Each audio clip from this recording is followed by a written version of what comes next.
Dobar dan svima i dobrodošli u video lekciju iz biologije za 8. razred osnovne škole.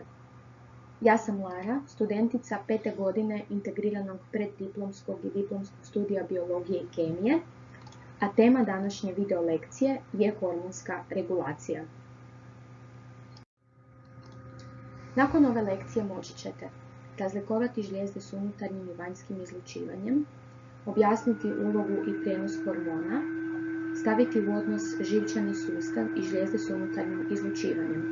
Također, moći ćete imenovati nekoliko hormona te objasniti njihove uloge. Za učenje, uz ovaj video zapis pripremite papir ili bilježnicu te pribor za pisanje. Međutim, voljela bih vam skrenuti pozornost na još jednu ikonicu koja će se pojaviti tijekom video lekcije. To je ikonica pauze, preko koje se nalazi nacrtana olovka. Možete ju vidjeti ovdje. Ona vam znači da ćete tada zaustaviti video i zapisati bilješke koje se nalaze ispred vas u video lekciji ili, kao što će to biti slučaj na zadnjem slajdu, odgovoriti na neka pitanja u svoje bilježnice. Dakle, ovdje možete vidjeti položaj u tijelu žlijezda sa unutarnjim izlučivanjem, kojima ćemo se mi danas baviti. I one su sljedeće: hipofiza, epifiza, štitnjača i doštitne žlijezde, timus ili prsna žlijezda, nadbubrežna žlijezda, gušterača, testisi ili sjemenici, te ovariji ili jajnici. Moram naglasiti da timus, odnosno prsnu žlijezdu, koja je navedena ovdje, danas nećemo obrađivati. Dakle, kako nam sam naslov kaže, upoznajmo žlijezde. Žlijezde su skupina stanica koje izlučuju kemijske tvari. I razlikujemo dvije vrste žlijezda. Žlijezde sa vanjskim izlučivanjem, koje se još nazivaju i egzokrine žlijezde, te žlijezde sa unutarnjim izlučivanjem, koje se još nazivaju i endokrine žlijezde. Dakle, ovdje možete vidjeti malo prije spomenute dvije vrste žlijezda. Lijevi dio slike zapravo vam prikazuje žlijezdu sa vanjskim izlučivanjem, a desni dio slike žlijezdu sa unutarnjim izlučivanjem. Međutim, postavlja se pitanje zašto se one baš zovu tako kako se zovu. I to ćemo sada objasniti. Dakle, žlijezda sa vanjskim izlučivanjem se zove tako jer svoje produkte, odnosno kemijske tvari, izlučuje na površinu kože, što nam označava ova bijela strelica na slici. A žlijezda sa unutarnjim izlučivanjem se tako zove jer svoje produkte izlučuje izravno u krv, što nam pokazuje pak ova slika.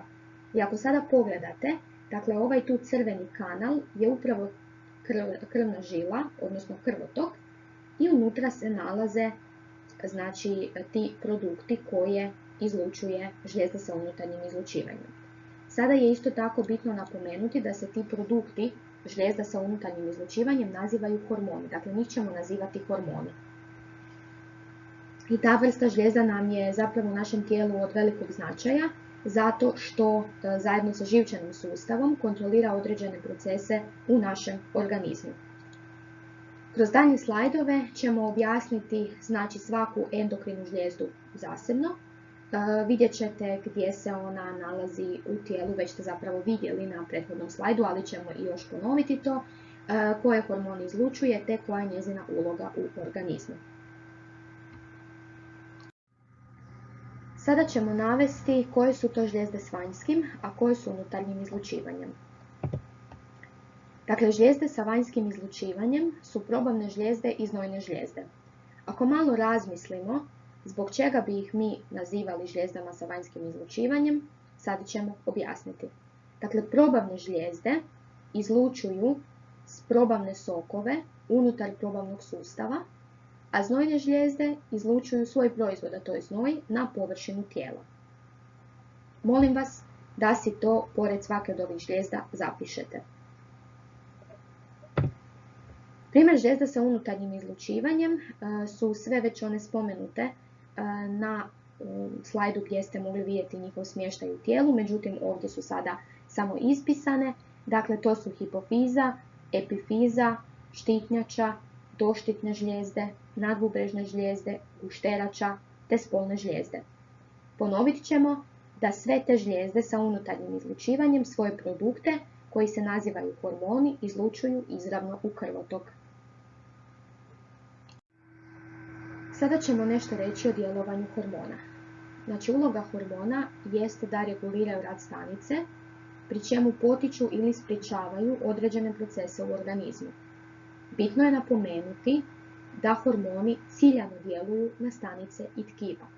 A to znači da neki hormoni recimo djeluju na sve stanice u organizmu, a neki pak samo na određene, odnosno na manji broj stanica. Ono što je važno također napomenuti jest da hormon može djelovati samo na onu stanicu na koju se može vezati. A preduvjet vezanja hormona na neku stanicu je postojanje nekog receptora na staničnoj membrani koji je specifičan baš za taj hormon.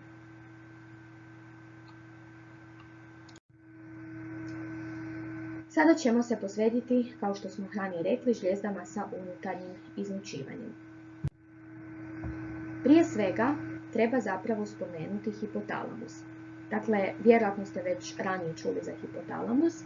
Hipotalamus se na ovoj tu fotografiji, odnosno na ovoj animaciji, vidite gdje nalazi, crveno je označen. To je zapravo važna karika u radu žlijezda sa unutarnjim izlučivanjem i možemo ga definirati kao dio mozga koji povezuje živčani sustav sa sustavom žlijezda s unutarnjim izlučivanjem. Dakle, on nam je kao neka spojnica i on djeluje na hipofizu koju smo naveli kao žlijezdu sa unutarnjim izlučivanjem i onda hipofiza i hipotalamus zajedno upravljaju radom, znači sustava žlijezda s unutarnjim izlučivanjem. On nam je uglavnom jako važan. Sada, prva žlijezda s unutarnjim izlučivanjem na onom našem popisu bila je hipofiza i ona je prva žlijezda ujedno koju ćemo mi obraditi. Ona je najvažnija žlijezda zbog toga što utječe na rad ostalih žlijezda. Smještena na bazi mozga ispod hipotalamusa, to će se u kasnijim fotografijama moći i vidjeti, izlučuje hormone koji potiču rad drugih žlijezda, kao što su štitnjača, nadbubrežne žlijezde ili spolne žlijezde. Najvažniji hormon koji ona izlučuje je hormon rasta. A osim njega, ona još izlučuje i hormone koji omogućavaju stezanje mišića maternice tijekom porođaja, te hormone koji djeluju na stvaranje majčinog mlijeka tijekom dojenja.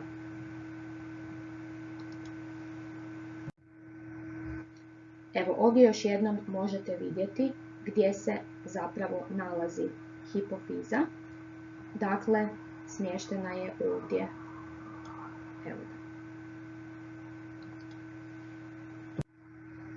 Dakle, ovdje prvo krenimo sa slikom i pogledajmo ono što smo u prethodnom slajdu rekli. Znači, bolje se vidi položaj hipofize ispod samog hipotalamusa. Međutim, naša sljedeća žlijezda koja se ovdje nalazi jest epifiza. To je malena žlijezda koja je smještena između velikog i malog mozga sa stražnje strane i iz fotografije nam to i prikazuje. Te hormoni koje ona luči utječu na naš dnevno-noćni ritam. Sljedeća žlijezda je štitnjača. To je žlijezda koja je smještena ispod grkljana sa obje strane dušnika kao nekakav štit. I to možete vidjeti na ovoj tu fotografiji. Znači, ovo je štitnjača. Naravno, na nju djeluje hipofiza i ona pod nadzorom hipofize stvara hormone koji sadržavaju jod. Tako je najvažniji hormon tiroksin, piše ovdje, koji djeluje na rast koštanih i drugih stanica u organizmu. Također, ciljano djeluje na stanice, potičući u njima metabolizam, odnosno izmjenu tvari. Na štitnjači vidimo smještene i doštitne žlijezde. One se nalaze ovdje ove globularne strukture, kuglaste strukture su došljedne žlijezde. I one izlučuju hormon koji potiče otpuštanje kalcija iz kostiju i regulira njegovu količinu u tijelu. Sljedeća žlijezda je gušterača. Možete na ovoj slici vidjeti gdje je ona smještena u probavnom sustavu. To je žlijezda sa dvojakom funkcijom. Dakle, ona je žlijezda i sa vanjskim izlučivanjem, ali i sa unutarnjim izlučivanjem. Sada rekli smo da se žlijezde sa vanjskim izlučivanjem zovu egzokrine, pa dakle njezina egzokrina uloga, odnosno funkcija, jest da u probavni kanal izlučuje probavne enzime. A njezina endokrina funkcija, odnosno funkcija žlijezde sa unutarnjim izlučivanjem, jest da izlučuje dva bitna hormona u regulaciji koncentracije šećera u krvi, a to su inzulin i glukagon.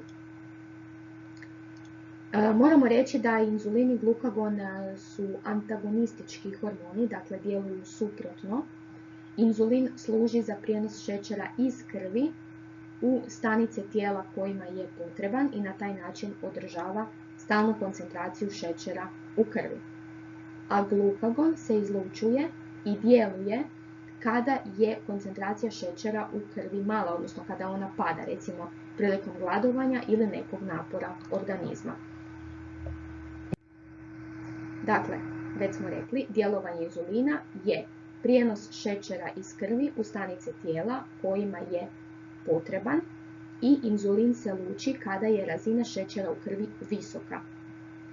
A djelovanje glukagona je sljedeće. Dakle, kada koncentracija šećera u krvi počne padati, hormon glukagon je taj koji potiče razgradnju glikogena, znači šećera, u stanicama jetre, jer se šećer u organizmu sprema u obliku glikogena, i to dakle automatski dovodi do povišenja koncentracije šećera u krvi.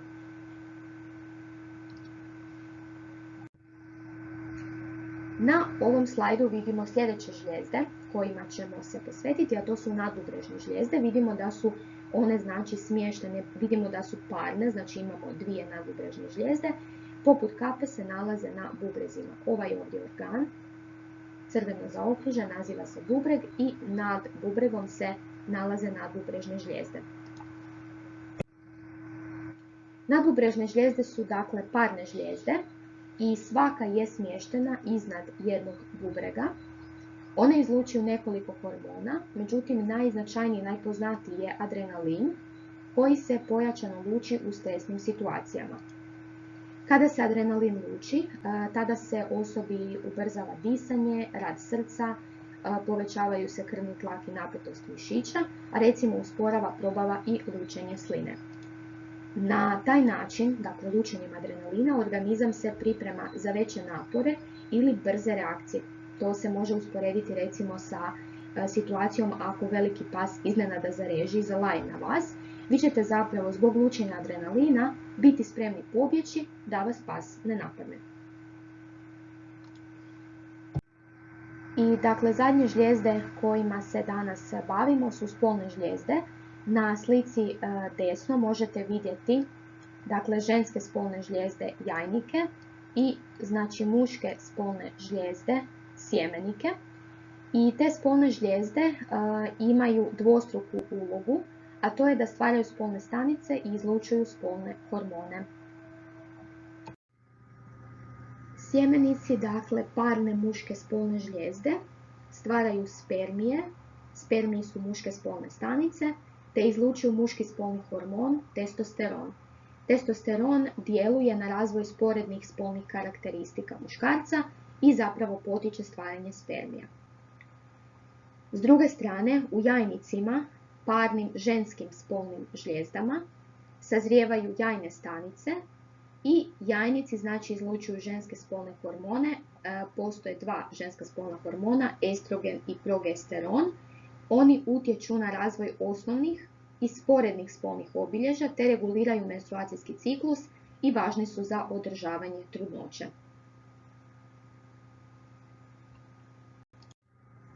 Na samom kraju ove video lekcije molim vas da riješite sljedeći zadatak. i prilikom rješavanja tog zadatka zaustavite video lekciju, prepišite zadatak u vaše bilježnice i molim vas probajte ne koristiti udžbenik i bilježnice niti neke druge izvore podataka, probajte ga riješiti samostalno, a onda ćete u svojim bilješkama kroz ovu video lekciju ili pak u udžbeniku ili na nekoj internetskoj stranici provjeriti točnost vaših odgovora. To bi bilo sve u današnjoj video lekciji. Hvala vam što ste sudjelovali, što ste ju pogledali, te se nadam da ćete sve nejasnoće otkloniti daljnjim proučavanjem literature.